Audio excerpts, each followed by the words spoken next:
Well, hello everyone. Another commute home. At least the sun's out this time, so still a bit chilly, but makes all the difference, the sun being out. Well, I'm just going to share a quick story with you today actually. We were out for a meal last night and it came up, the topic did anyway, and it just sort of reminded me. And it's quite a funny story when I look back at it, but at the time it wasn't very funny, but we'll see what you guys think anyway. So probably about 2-3 years ago I was working for my dad up in a bank in London. Well, it was on like the outskirts of London, and it was just a stepping stone really until I found something a bit more permanent, you know. But anyway, when we go in to refurb the banks,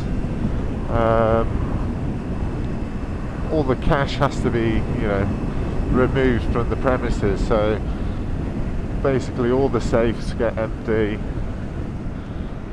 all the cashier tills, and the bank closes for 1 to 2 days. They give us a sort of like a closed down sort of period where we have to make all the essential changes, and then we go to work in nights to finish off the the other changes, so just small ones like redecorating walls and stuff like that. But when we have the the few days of the bank being closed, they have like the safe replaced and all the big jobs where the bank wouldn't be able to function without them.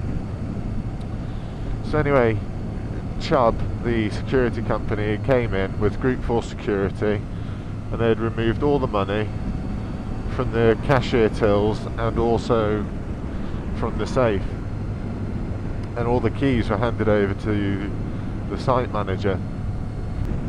So basically there was a few painters and decorators there, and we were winding up the one painter saying, oh, I just wondered if the safe's soundproof, and he was like, yeah, I wonder if it is as well, because just winding him up.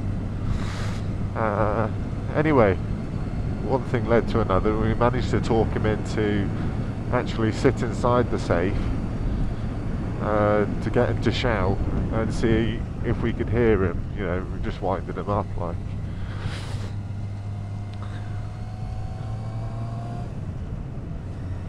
Anyway, of course, when he got in the safe, we just shut the bloody door on him and locked him in there for a laugh, and it's an old safe, very old safe. Come on, come on. So we thought, well, we'll just leave him in there for an hour and a half, just as a laugh, wind him up. So he'd been in there about an hour and a half. We thought, oh, we better let him out now. So we went to let him out, and the bloody lock had seized. It was so hard we couldn't turn it. We put the keys in, and we were bloody hanging off this key trying to turn it. No, it wouldn't budge. We thought, well, God, we don't want to hang off it too much in case we snap the bloody key in the lock or something daft, and then we really are buggered. So anyway, we asked her to call Chubb up and basically explained to him that we'd been mucking about. We'd locked the painter in there, and it's quite hard to get the customer service team to take you seriously when you've got a story like that. Oh, we'll wait for this knob to go past on his bloody pad. Yeah, so as you can imagine, it's quite hard to get the lady on customer services to take us seriously at this point. But anyway, they sent a Chubb engineer out on an emergency call out,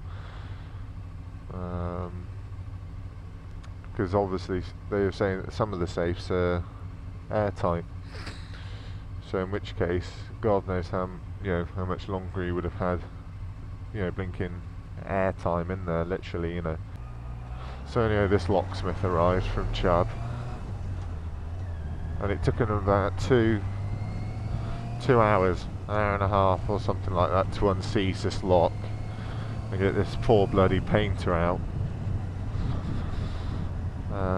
Look at that, eh? It's bloody pulling out, that bastard.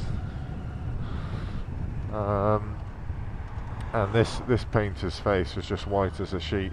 I'd never seen anybody so, you know, just the shock on his face, because I think he could bloody hear us, you know, saying we couldn't get him out. I think he was starting to think he was bloody trapped in there.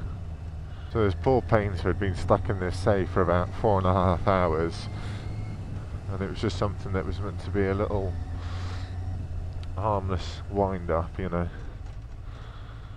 It was bloody serious in the end.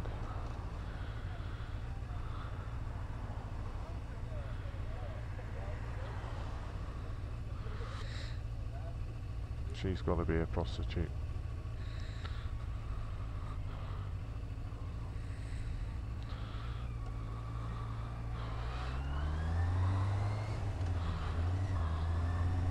So yeah, that's my little story for today.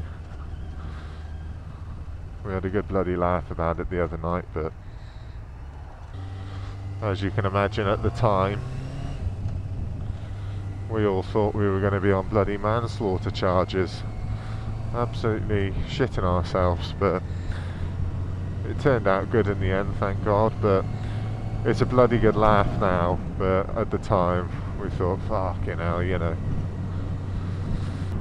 So yeah, it's just a short story for you on my commute home, so hopefully you enjoyed it.